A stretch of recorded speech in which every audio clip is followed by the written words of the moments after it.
tout le monde! Aujourd'hui, on se retrouve pour une nouvelle vidéo dans laquelle on va classer mes coups de cœur de 2021.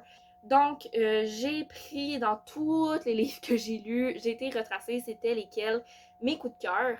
Et j'en suis venue avec une petite liste assez fournie.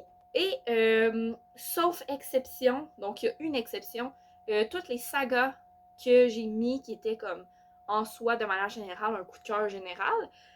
Toutes ces sagas-là, en fait, sont comme wrap-up en un, puis je les mets comme une entité. Mais il y a une exception à ça, comme je vous ai dit, je vais vous le dire à ce moment-là, quand ça va arriver. Donc, ben, sinon, sans plus tarder, on commence avec l'explication de notre petite charte qui va nous aider à tire lister tout ça ici. Donc, j'ai été vraiment plus sobrement que le premier tire list que j'ai fait avec vous, qui était sur les sagas iconiques. Le top du top, c'est la dépression littéraire. Et oui, vous m'aviez bien entendu.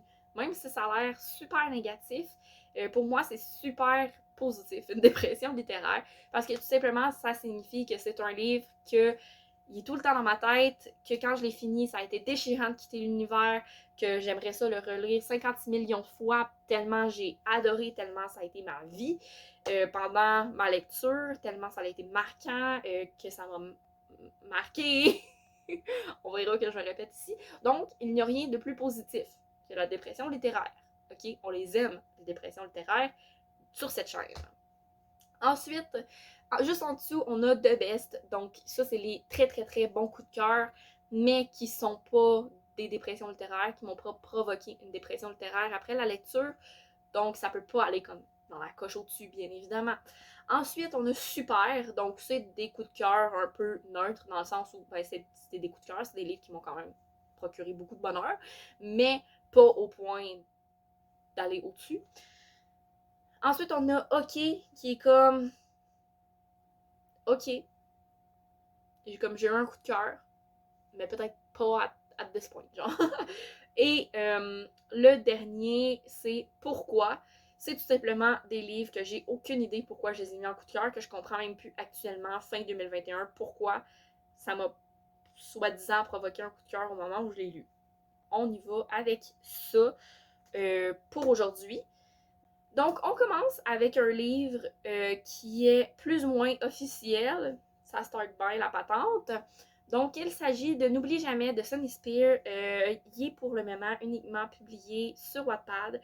Je suis présentement en train de le bêta-lire et il va sortir techniquement en auto-édition en 2022.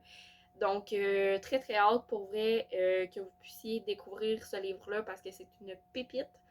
Et donc, bien évidemment, je l'ai lu là, sur Wattpad comme d'un coup. Bêta lecture, je le relis, je le relis, je le relis et je ne me tanne pas. Mettons, je vais le mettre dans The Best parce que malgré son très bon contenu, il est pas. Tu sais, j'ai pas eu une dépression littéraire, tu sais, mais il est vraiment très très très bon. Fait que c'est The Best, là. Tu sais, on start bien. Ensuite, la chronique des Bridgerton. La chronique des Bridgerton. Pour le moment, j'ai lu uniquement 7 tomes sur 8. On va commencer avec ça. Et somme toute, c'était une très bonne expérience lecture. J'ai vraiment trippé. Ça a été des coups de cœur, pas mal à chaque tome, mais il y a des va-et-vient. On réinvente pas la roue à chaque tome. Ça tourne pas mal autour du pot at some point. Fait que je vais quand même le mettre dans super. Donc c'est un peu neutre comme coup de cœur. Je vais dire ça comme ça. Ensuite, La réparation de mes parents. C'est un album jeunesse de David Goudreau, qui est un auteur, slammer, etc., Sherbrookeois, donc qui vient de chez moi même. Et j'ai tellement apprécié l'intelligence et des propos de ce livre-là.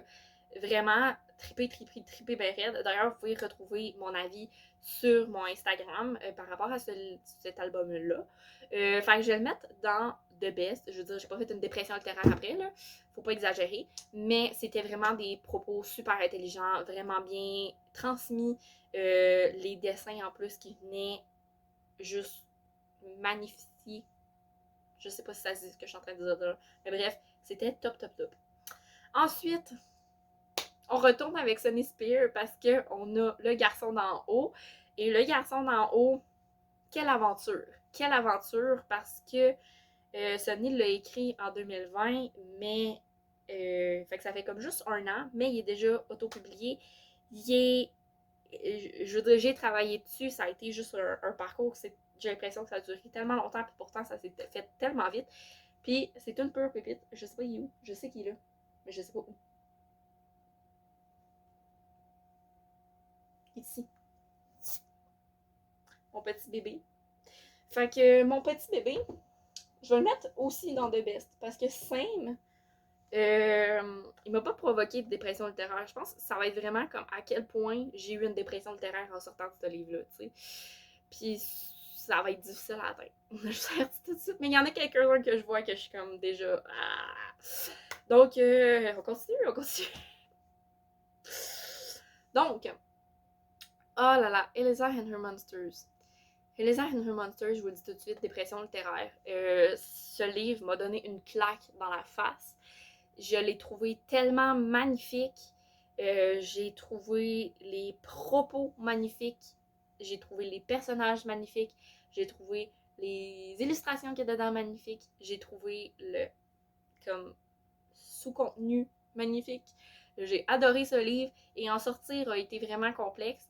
Et quand je l'ai fait lire à un de mes amis, comme en parler, ça fait du bien, tu sais, de pouvoir en parler clairement avec quelqu'un, là, wow, c'était magique, mais très, très, très, très, très bonne lecture, sincèrement, là. Puis je pense que je l'ai vraiment apprécié intensément, parce que je vous dirais qu'il y a comme un 70% où tout va bien, puis un 30% où quasi tout va mal à la fin. Puis quand j'ai eu une coupure dans cette lecture-là, ça s'est fait dans le 70% que tout va bien.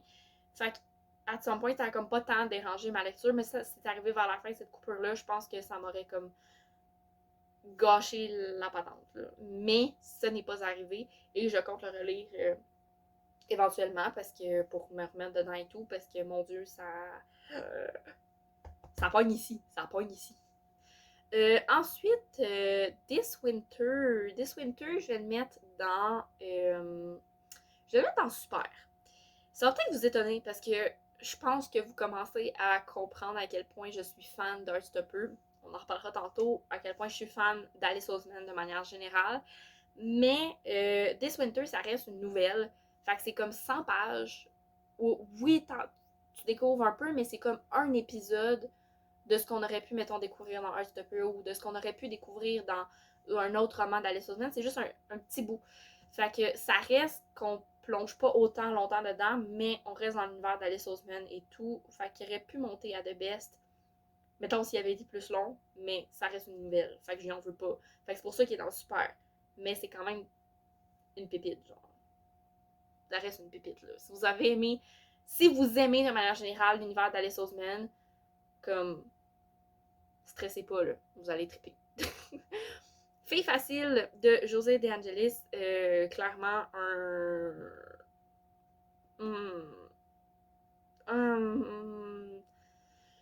je ouais, je vais y aller avec The Best. Il était vraiment débile, ce livre-là, mais comme débile, puis simple à la fois. Puis je pense que c'est ça que j'ai trouvé qui était le plus beau. La simplicité dans les propos, la réalité dans les propos. Étoise, magnifique. Mais j'ai pas eu de dépression littéraire en sortant de là. Bon, Soldat Peaceful. On s'attaque à un gros morceau ici. Je sais pas si vous vous souvenez de mon état après avoir lu ce livre. Mais même la fin. I was not ready for this.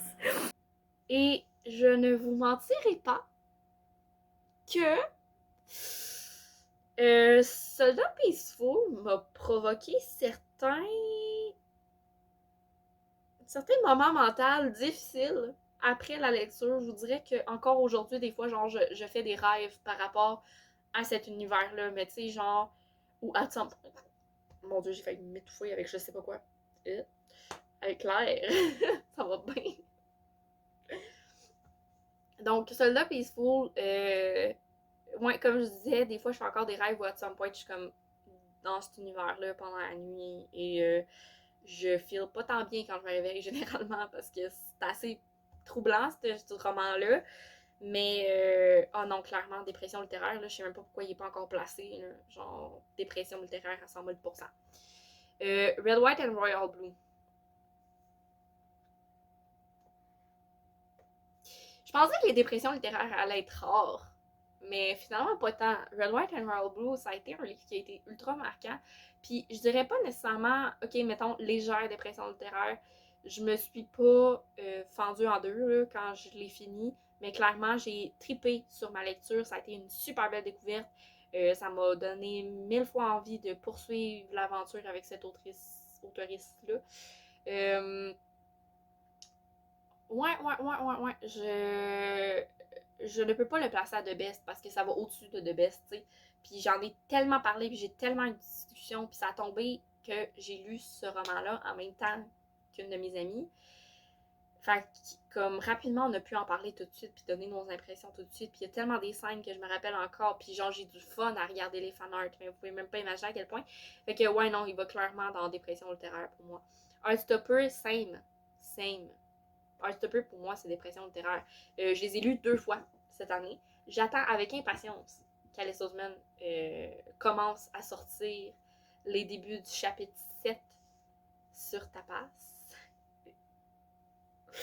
J'attends avec impatience. En attendant, je prends chaque petit truc qui sort de l'univers parce que, wow, la série, j'ai tellement hâte de voir cette adaptation-là. Puis je sais qu'Alice Oseman a été très impliquée dans l'adaptation. Fait que ça me rassure à un certain point parce que je me dis, ça aurait pu être un flop total. Mais là, je me dis, il y a possibilité pour que ça se passe bien vu l'autrice était très impliquée dedans, tu sais, le processus. Fait que, arrête un peu, c'est mes bébés, ok, Nick et Charlie, je vous dis, ça fait partie des personnages qui m'ont le plus touché et qui m'ont le plus apporté avec eux autres en 2021, genre, no joke, là. C'est comme mes petits bébés, là, Nick et Charlie. Fait que, voilà. Ensuite, Watch Us Rise, je vais le mettre dans Super.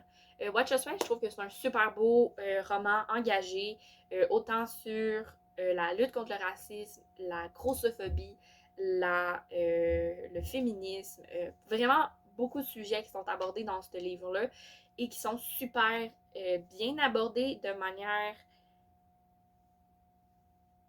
engagée, mais aussi de plusieurs manières différentes, dans le sens où il y a plusieurs médias utilisés dans ce roman-là. Je sais pas comment l'expliquer autrement que ça.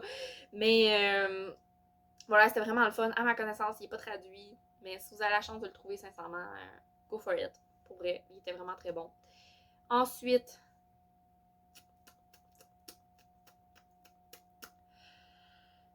If You Come Softly.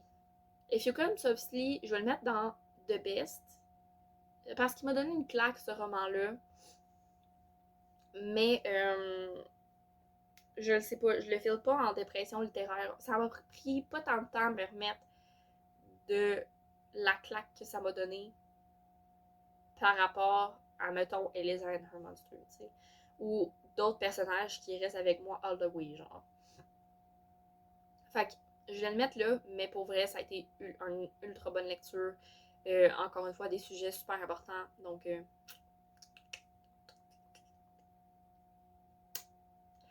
ensuite, transition. Transition, on va le mettre dans The Best. Ah oui, on va le mettre dans The Best. Pour vrai, un roman graphique ultra plein d'informations. C'est un.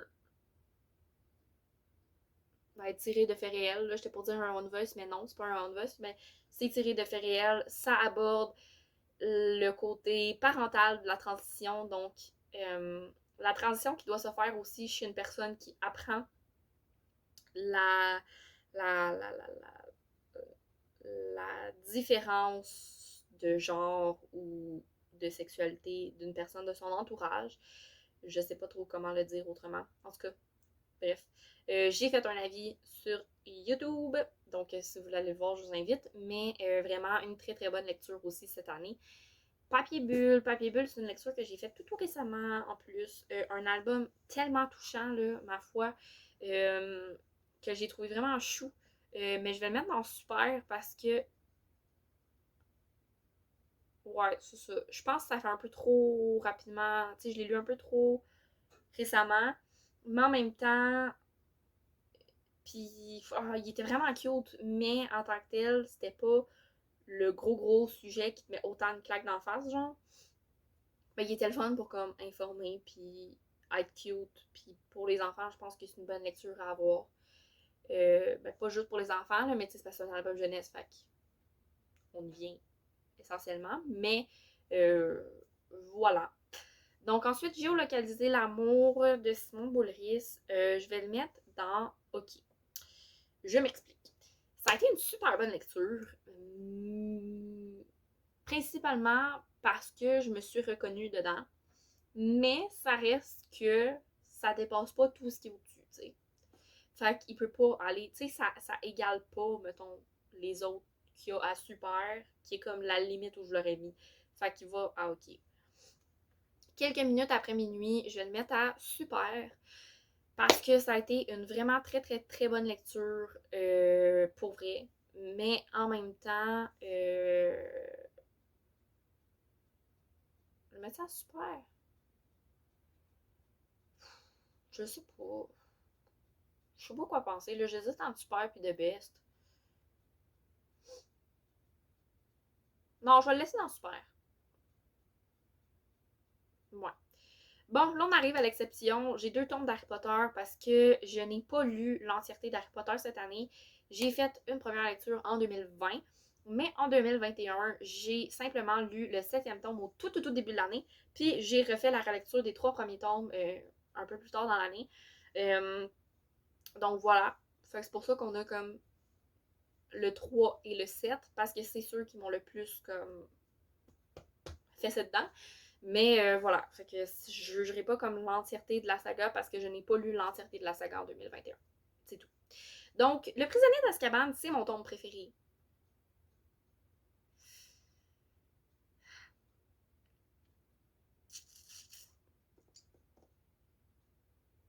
Voilà.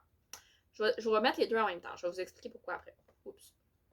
On a des petits problèmes ici de cliquage. Donc, Prisonnier d'Azkaban, dépression littéraire, c'est mon tome préféré de la saga Harry Potter. Je tripe dessus pour tellement de raisons que je ne saurais vous expliquer toutes les raisons, mais c'est mon tome préféré. C'est là qu'on commence à voir genre les best personnages, c'est là qu'on commence à avoir des personnages importants, autres que les profs, qui sont des adultes. C'est là qu'on commence à avoir un peu de darkness, plus profond, mettons. C'est là qu'on commence à avoir un Harry qui se frappe à la réalité. Et voilà, bref, tome 3. Et j'adore l'intrigue du tome 3 également. Ensuite, The Best pour le tome 7, parce que c'est comme la culmination de tout à la fin, qui est vraiment génial.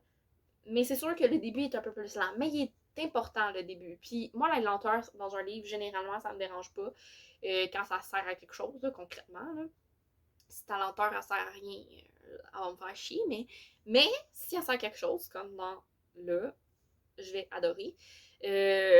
Mais, je veux dire, je peux pas le mettre égal à mon tome préféré de la saga. Fait que c'est pour ça que je le mets comme une step en dessous. Puis je trouvais que super, c'était passé. C'est pour ça que je les ai comme mis les deux comme ça. Bref, et le dernier livre auquel on s'attaque, il s'agit de le dernier qui sort, Éteindre la lumière, de Simon Boulris. Et lui, encore une fois, je vais le mettre dans The Best parce que ça a été probablement mon roman québécois préféré de l'année. Est-ce que j'ose dire ça? J'ose dire ça.